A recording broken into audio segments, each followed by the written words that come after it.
You know what I said? Fight fire with fire, but be smart. Don't pour gasoline on a fire. Look at the map. Before anybody makes a decision about whether this is a good idea or not, you need to look at the map. Is it a net positive for Republicans, or do we put seats at risk that are not at risk? So if I were in the State House, I was in the State Senate, I'd look at that map and I would evaluate, how does it affect my people? Is it possible that Charleston could be tied to Horry? You know, for years we've been trying to have a congressman for, Myrtle Beach and a congressman for Charleston. Does this map merge? I don't know. The point is, the State House folks have got to figure out how it affects their constituents. I'd like to grow the number of Republicans in the House. The courts are likely to get involved because we're so late in the process. So when I say fight fire with fire, you still got to be smart. And whether or not this is smart is yet to be determined until you look at the map, what kind of legal challenges you have, but I'll leave that up to the people at the state level. But you need to be smart. Well, I haven't seen the map, and I don't know how anybody can. You need to know the map before you can tell your constituents this is a good deal for you. So if, like, Dorchester County is divided in half, I don't know if that's a good deal for them. I've heard that. So as to the primaries, I'm running statewide, the governor's running statewide. There's no reason. People have already cast their ballots. Thousands of people have already voted. We shouldn't invalidate their vote. Keep the primary for the governor and the Senate race in June, and if they want to redraw the map, you can do it in August for the congressional seats. So no reason to change the primary. People have already voted. I'd like to have more Republicans, but you got to be smart about it, and I can't tell you what's a good deal or not a good deal until you see the map. So the people in Charleston County and the State House and the State Senate, it'll be up to them to figure out this makes sense for Charleston County, Dorchester, the Tri-County region here. Do you plan on making an endorsement in the governor's race? Nope. They probably don't. I'm planning on winning, and I'm going to endorse me, and I'm going to vote for me. But you got a lot of good candidates. You have a lot of people who want to run for governor. Most of them are really good. In my primary, I'm going to focus on my primary. I'm running against at least one candidate who says they were pardoned by the President of the United States for drug offenses. And I don't believe that. It's not what you did 40 years ago, it's what you're saying today.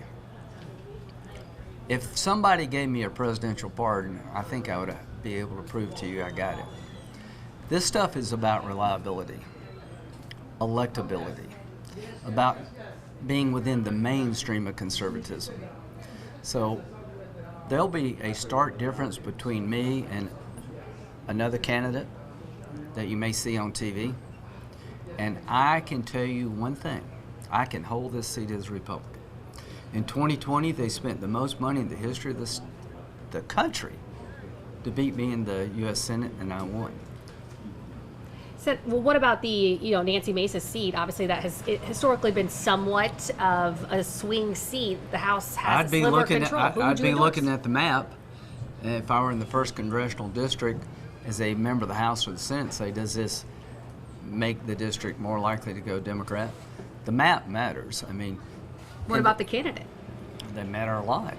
How many races? The strongest candidate as a Republican, that it is the most contested race. Do you want to endorse any of them on the ballot right now? No, they don't need my help. They need to prove to their constituents they're the best person.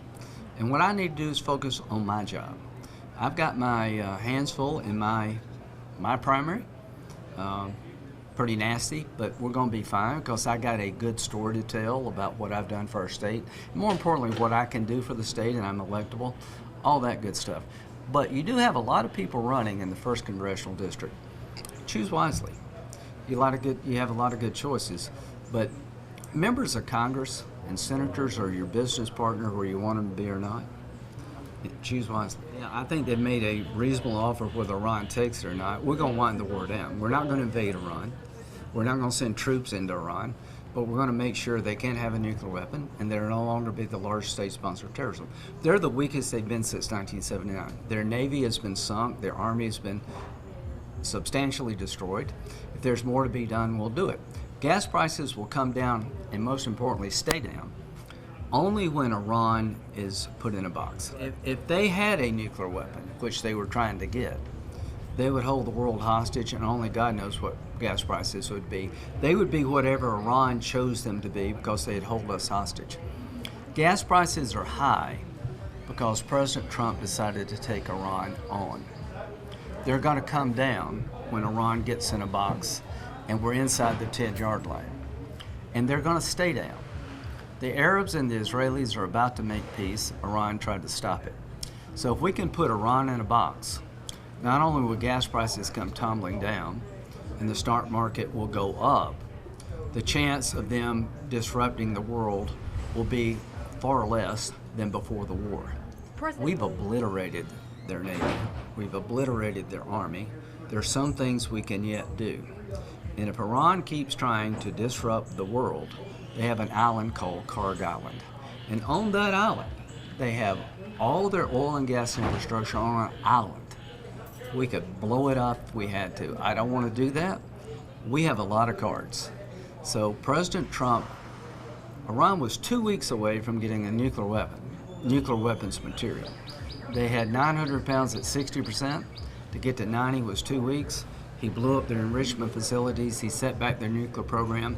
And the worst nightmare for the world is for a radical Islamic nation, religious Nazis, to have a nuclear bomb because they'd use it. They can't do that now, and they're really been put back. When do gas prices come down?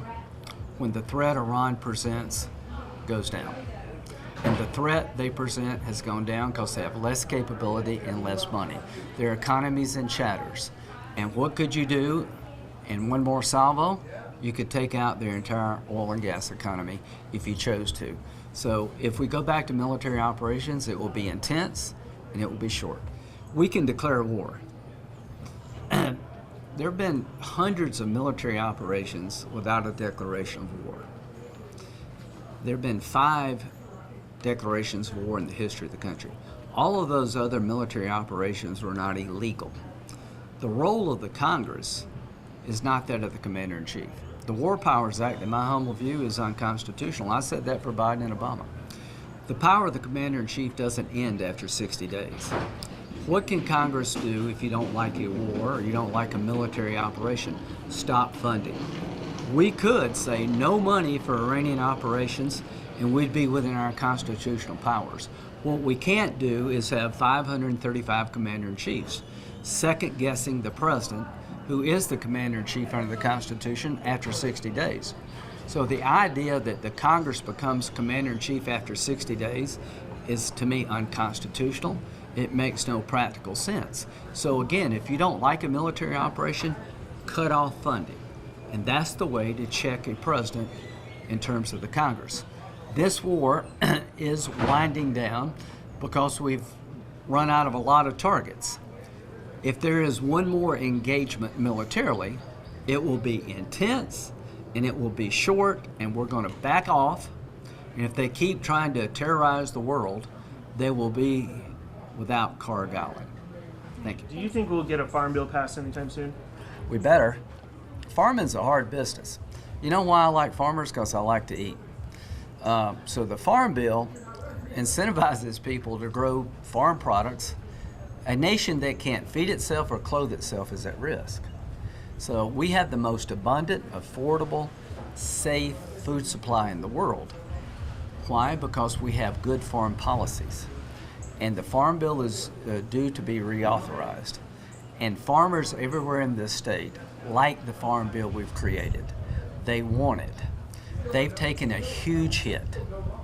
During COVID, they took a huge hit.